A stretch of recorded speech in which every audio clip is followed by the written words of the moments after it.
السلام علیکم ورحمۃ اللہ وبرکاتہ۔ پیارے ناظرین و سامعین حضرات، آج میں پھر آپ لوگوں کے سامنے ایک نہایت ہی اہم موضوع سلام کی اہمیت و فضیلت لے کر حاضر ہوا ہوں۔ امید ہے آپ سب بغور سماعت فرمائیں گے۔ سلام کی اہمیت و فضیلت اس لیے میں بیان کرنا چاہتا ہوں کیونکہ سلام کی جو سنت ہے یہ دن بدن ہم دیکھتے ہیں کہ ہمارے سماج و معاشرے سے ختم ہوتی جا رہی ہے، یہ سنت مفقود ہوتی جا رہی ہے۔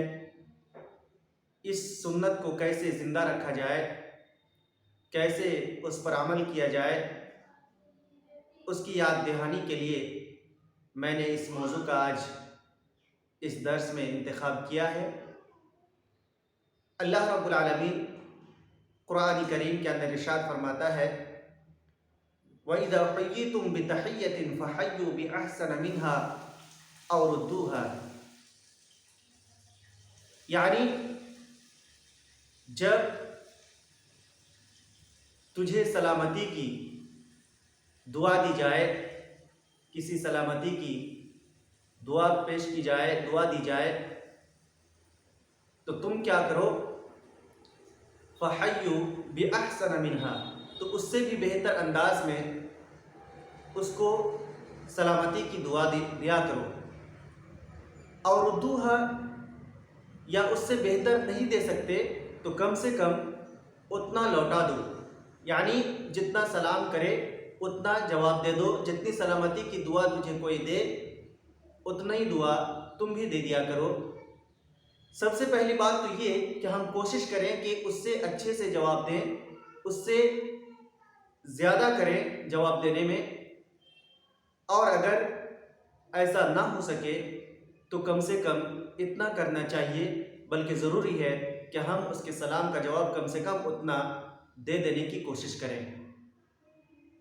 حضرت عمران بن حسین رضی اللہ تعالی عنہ سے روایت ہے، وہ فرماتے ہیں جاء رجل الی النبی صلی اللہ علیہ وسلم، کہ ایک شخص نبی پاک صلی اللہ علیہ وسلم کے پاس حاضر ہوا، آیا، اور فقال السلام علیکم، اس شخص نے کہا السلام علیکم، یعنی نبی صلی اللہ علیہ وسلم کو سلام کیا کہ آپ پر سلامتی ہو۔ تو کیا ہوا؟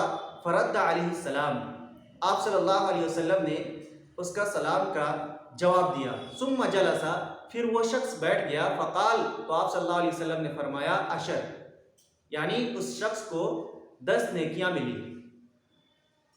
پھر ثم جاء آخر، پھر دوسرا شخص نبی صلی اللہ علیہ وسلم کے پاس آیا اسی مجلس میں، اور اس نے کہا السلام علیکم ورحمۃ اللہ، فجلس فرد علیہ فجلس، پھر آپ صلی اللہ علیہ وسلم نے اس کے سلام کا جواب دیا۔ پھر وہ شخص بیٹھ گیا۔ فقال، آپ نے فرمایا عشرون، اس شخص کو 20 نیکیاں ملی۔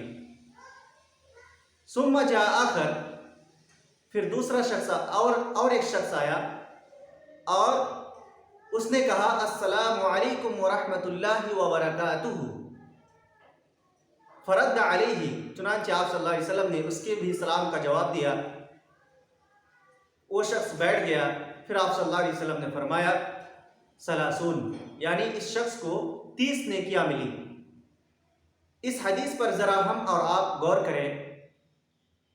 جب غور کریں گے تو یہ بات روز روشن کی طرح عیاں ہو جائے گی کہ سلام کا جواب سلام دینے والے سے بہتر طریقے سے اس کا جواب دیا جائے، اور صرف یہ بات یوں ہی نہیں بلکہ اس کی نیکی میں بھی اضافہ ہے، جیسا کہ آپ صلی اللہ علیہ وسلم نے پہلا شخص جس نے صرف السلام علیکم کہا، آپ نے اس کے لیے کہا کہ 10 نیکیاں ملی۔ جس نے السلام علیکم ورحمۃ اللہ کہا، آپ نے اس کے لیے فرمایا 20 نیکیاں ملی، اور جس نے کہا السلام علیکم ورحمۃ اللہ وبرکاتہ، تو ایسے شخص کے بارے میں آپ نے کہا کہ 30 نیکیاں ملی۔ یہ حدیث बिल्कुल सही है। और नबी करीम सल्लल्लाहु अलैहि वसल्लम ने फरमाया, या अय्युहन्नास अफ्शुस्सलाम तदखुलुल जन्नत बिस्सलाम, क्या ए लोगों, सलाम को फैलाओ, तुम सलामती के साथ जन्नत में दाखिल हो जाओगे।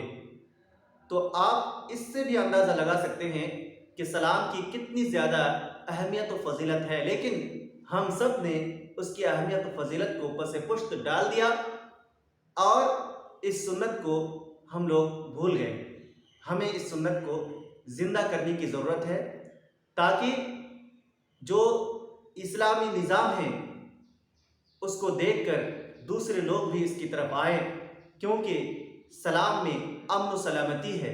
सलाम करने में एक दूसरे से मोहब्बत पैदा होती है, एक दूसरे से उल्फत पैदा होती है, और जो एक दूसरे का साथ होता है वह और मज़ीद गहरा हो जाता है। सलाम करने से मोहब्बत कायम होती है और जो दिल का रिश्ता है, जो कल्ब का रिश्ता है, वो मजबूत होता है। और अल्लाह रब्बुल आलमीन ने जो उख़्वत व भाईचारगी बनाकर ज़िंदगी जीने का हुक्म दिया है, तरीका बताया है, वो इससे और ज़्यादा मजबूत हो जाता है। इसलिए हमें सलाम को आम करना चाहिए। सहाबा किराम रज़ी अल्लाह अन्हुम का ये तरीका था कि उनके बारे में ये आता है कि एक दूसरे को सलाम क्या करते थे, यहाँ तक कि अगर वो किसी दीवार की कोई आड़ बीच में आ जाती या कोई दीवार बीच में आ जाती और फिर वो दूसरी मुलाकात करते तो फिर से सलाम करते, यानी थोड़ी ही देर बाद अगर मुलाकात होती तो फिर से सलाम करते। ये सहाबा किराम का मामूल था। आप सल्लल्लाहु अलैहि वसल्लम ने फरमाया, ला तदखुलूनल जन्नत हत्ता तुमिनू वला तुमिनू हत्ता तहाबू, अला अदुल्लुकुम अला शैइन इज़ा फ़अलतुमूहु तहाबबतुम अफ़शुस्सलाम बैनकुम। बहुत ही प्यारी और मशहूर हदीस है।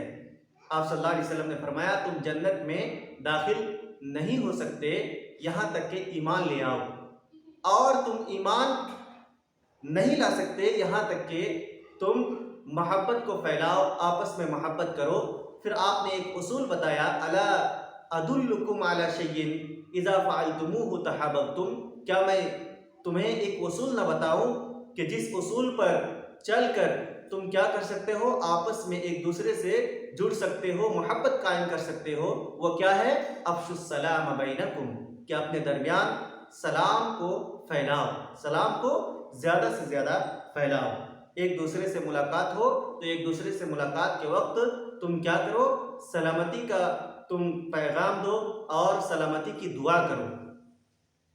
आपने फरमाया, इन्ना रजुलन सालन नबी सल्लल्लाहु अलैहि वसल्लम, यानी एक हदीस है जिसमें एक सहाबी बयान करते हैं कि इन्ना रजुलन सालन नबी सल्लल्लाहु अलैहि वसल्लम, कि एक शख्स ने नबी पाक सल्लल्लाहु अलैहि वसल्लम से सवाल किया कि अय्युल इस्लाम खैर, कि अल्लाह के रसूल ज़रा हमें खबर दीजिए, बताइए कि कौन सा इस्लाम बेहतर है। तो आप सल्लल्लाहु अलैहि वसल्लम ने फरमाया, तुतिमुत तआम, कि तुम क्या करो, खाना खिलाओ, और व तक़रउस सलाम अला मन अरफ़ता व मन लम तारिफ़, और तुम क्या करो, सलाम करो उस शख्स को जिसे तुम जानते हो, और उसको भी सलाम करो जिसको तुम नहीं जानते हो। हमारे समाज में ये बात बिल्कुल आम होती जा रही है कि हम उसको सलाम करते हैं जिसको हम पहचानते हैं, या जिस शख्स से कभी मुलाकात हुई हो, हम उस शख्स को बिल्कुल नज़रअंदाज कर देते हैं। जो शख्स पहली बार हमसे मिलता है या नहीं भी मिलता है, रास्ते में मुलाकात होती है इत्तेफाक से, लेकिन हम उसको नज़रअंदाज कर देते हैं ये सोच करके कि ये शख्स तो हमें नहीं जानता, अगर सलाम नहीं करेंगे तब भी हमारी इज्जत पर कोई हर्फ नहीं आएगा, लिहाजा हम क्या करते हैं, उसको नज़रअंदाज करते हैं, सलाम नहीं करते। हालांकि इस्लाम का उसूल ये है कि आपस में अगर मोहब्बत बढ़ाना चाहते हो, अगर उल्फत कायम रखना चाहते हो, तो क्या करो, तुम सलाम करो उस शख्स को भी जिसको तुम जानते हो, और सलाम करो उस शख्स को भी जिसको तुम नहीं जानते हो। कुरान की आयत है, या अय्युहल्लज़ीना आमनू ला तदखुलू बुयूतन गैरा बुयूतिकुम हत्ता तस्तानिसू व तुसल्लिमू अला अहलिहा, यानी इसका मफ़हूम यह हुआ कि اے وہ لوگوں جو ایمان لائے ہو، تم جب اپنے سے علاوہ دوسرے کے گھروں میں داخل ہو تو اس وقت تک داخل نہ ہو جب تک تم اجازت طلب نہ کر لو، اور اس گھر والے کو تم سلام کرو۔ یہ اصول قرآن کا اصول ہے، یہ اصول اسلام کا اصول ہے، یہ نظام نبی صلی اللہ علیہ وسلم کا نظام ہے۔ اس نظام کے اندر رہ کر کے ہم امن و سلامتی کو عام کر سکتے ہیں، ہم اسلام کے پیغام کو عام کر سکتے ہیں، ہم اس نظام کو بحال رکھ کر کے اپنے اندر ایک دوسرے کے لیے محبت اور الفت قائم رکھ سکتے ہیں۔ امید ہے کہ ایک چھوٹا سا درس آپ کو سمجھ میں آیا ہوگا۔ اس کے بعد انشاءاللہ جو اس سے جڑا ہوا اسی کا ایک حصہ ہے مصافحہ، اس موضوع کو لے کر کے حاضر ہوں گے انشاءاللہ۔ تب تک کے لیے دیجیے اجازت۔ السلام علیکم ورحمۃ اللہ وبرکاتہ۔